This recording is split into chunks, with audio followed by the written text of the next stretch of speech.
الحمد لله وكفى وسلام على عباده الذين اصطفى اما بعد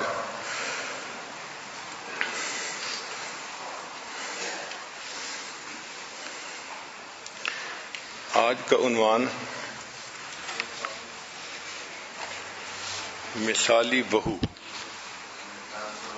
یہ کافی ڈیفیکلٹ سا عنوان ہے اور اس پہ بات کرنا کافی مشکل کام ہے.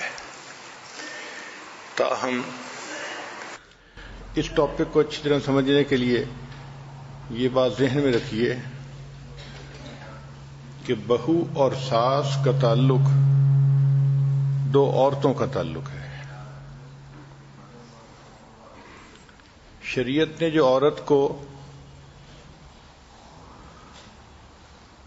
کہا کہ اس میں نیم عقل ہوتی ہے تو اس کا مطلب یہ نہیں ہے کہ عورت پاگل ہوتی ہے. بہت برین ہوتا ہے، سمجھدار ہوتی ہے، پڑھ لکھ جاتی ہے، دنیا کی بڑی سے بڑی ڈگریز حاصل کر لیتی ہے. اللہ نے اس کو ٹریلین آف برین سیلز دیے ہوتے ہیں. بس ایک بات ہے کہ اس کے جذبات اس کی سوچ پہ غالب آ جاتے ہیں. ایموشنلی جلدی بلیک میل ہو جاتی ہے، جس وجہ سے اس کو شریعت نے کہا کہ اس کی عقل ناقص ہوتی ہے. یہ ناقصات العقل ہوتی ہیں. اب یہ تعلق ایسا ہے کہ جو عورتوں کے درمیان ہے، ادھر بھی ناقصات العقل ہے، ادھر بھی ناقصات العقل ہے، تو صاف ظاہر ہے کہ آپس میں مسئلے مسائل زیادہ ہوں گے.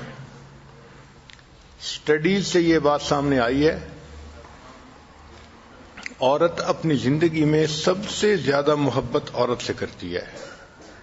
نہ اتنی محبت اسے خامن سے ہوتی ہے، نہ بچوں سے ہوتی ہے، نہ بھائی سے ہوتی ہے. عورت اگر سب سے گہری محبت کرے گی تو وہ عورت ہی سے کرے گی، چاہے اپنی بہن سے کرے، چاہے اپنی والدہ سے کرے، چاہے اپنی کسی کلاس فیلو سے کرے، اپنی شاگردہ سے کرے یا اپنی ٹیچر سے کرے. عورت کی سب سے زیادہ گہری محبت عورت ہی کے ساتھ ہوتی ہے. اور یہ بات بھی حقیقت ہے کہ عورت کی سب سے زیادہ نفرت عورت ہی سے ہوتی ہے. ایک عورت کو خاوند طلاق دے دے گا، وہ خاوند کی بات کرے گی مگر دل سے اس سے نفرت نہیں کرے گی. گو کہ اس نے صدمہ دیا، اس نے زندگی کو خراب کر دیا، مگر بات کرتے ہوئے پھر بھی دل میں کچھ نہ کچھ اس کا تعلق محسوس کرے گی. لیکن اگر کسی سے نفرت کرے گی تو وہ عورت ہی ہوگی. ہم نے اپنے گھر میں دیکھا ہے، حنانہ چھوٹی سی بچی ہے، وہ اپنی دادوں سے ایسی محبت کرتی ہے کہ جو ہمارے سمجھ سے باہر ہے. اللہ اکبر کبیرہ. کئی مرتبہ میں سوچتا ہوں کہ کیا کوئی بچہ کسی بڑے کے ساتھ اتنی بھی محبت کر سکتا ہے؟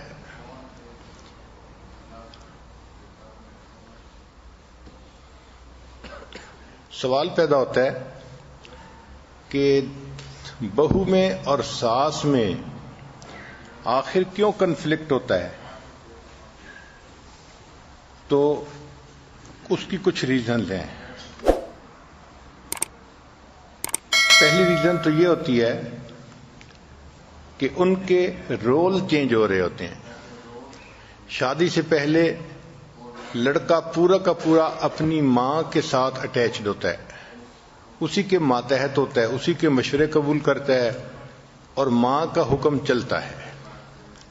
اب جب شادی ہو گئی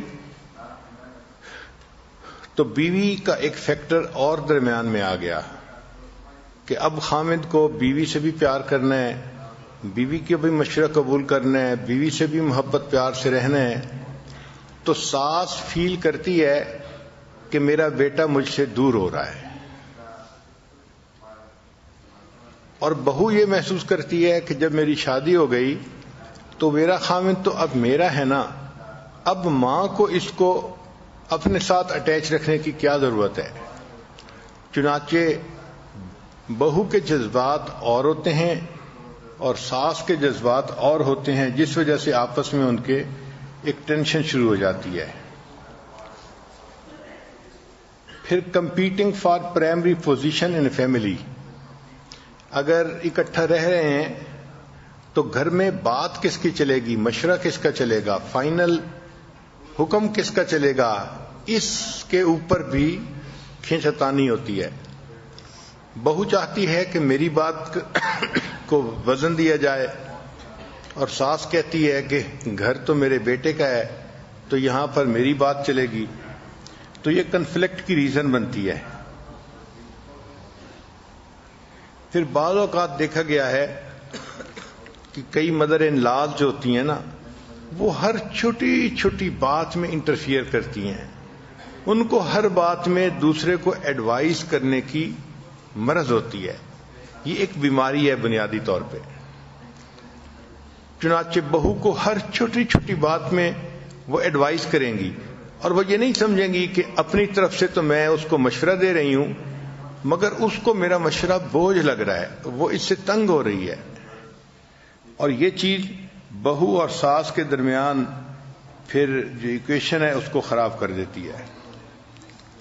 کئی مرتبہ ایسا بھی ہوتا ہے کہ دونوں طرف سے ہائی ایکسپیکٹیشنز ہوتی ہیں. بہو کو ساس سے ہائی ایکسپیکٹیشنز ہوتی ہیں، ساس کو بہو سے ہائی ایکسپیکٹیشنز ہوتی ہیں. اور کئی مرتبہ اس پر بھی آپس میں کھینچتانی ہوتی ہے. بیوی چاہتی ہے کہ خاوند سارا کا سارا مجھ سے ہی محبت کرے، اور ماں چاہتی ہے کہ نہیں، جیسے شادی سے پہلے سارا کا سارا بیٹا میرا ہی تھا، یہ اسی طرح رہے. اور یہ چیز آپس میں ایک دوسرے کے ساتھ بدمزگی کا سبب بن جاتی ہے. کئی جگہوں پہ ہم نے دیکھا کہ ان لاز کی انٹرفیئرنس بہت زیادہ ہوتی ہے. یہ چیز اچھی نہیں ہے. شریعت نے کچھ لمٹس کو سیٹ کیا ہے، اگر ہم اس کے مطابق زندگی گزاریں گے تو زندگی اچھی گزرے گی. ان لاز کو اس بات کی رسپیکٹ کرنی چاہیے کہ جس لڑکی کو نکاح کے بعد وہ آدمی لے کے آیا ہے وہ بھی کسی کی بیٹی ہے، تو وہ عزت والے گھر سے چل کے آئی ہے ان کے بیٹے کا گھر آباد کرنے کے لیے. یہ اگر اس بچی کو رسپیکٹ دیں گے تو وہ ان کی رسپیکٹ کرے گی. اور کئی جگہوں پہ تو ہم نے دیکھا کہ جہاں دین زیادہ نہیں ہوتا وہاں تو فیملی کے اندر گروپنگ ہو جاتی ہے اور فل فیملی وار شروع ہو جاتی ہے.